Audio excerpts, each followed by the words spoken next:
एक बार एक कवि हुआ करता था। उसकी माली हालत इतनी खराब हुई कि घर में खाने के लाले पड़ गए।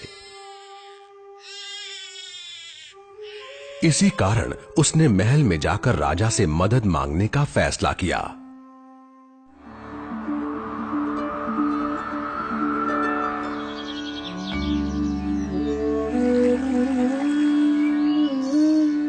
राजा के बुलाए जाने पर उसने अपनी कविताएं पढ़नी शुरू कर दी। वाह वाह वाह वाह वाह वाह। राजा बहुत प्रसन्न हुआ और उसने कवि से अपना इनाम मांगने के लिए कहा।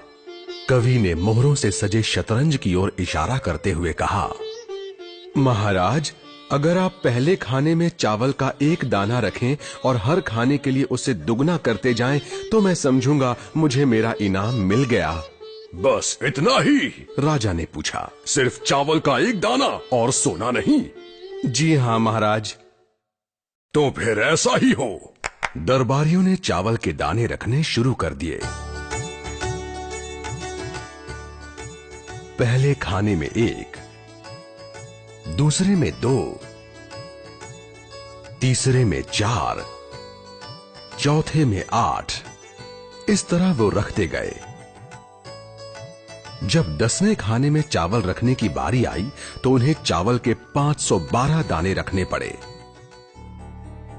20वें खाने तक संख्या बढ़कर 5,24,288 हो गई।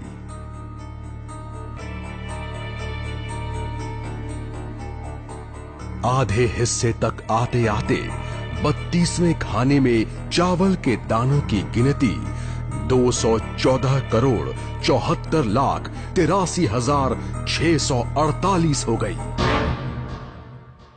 जल्द ही गिनती अरबों खरबों में बढ़ गई।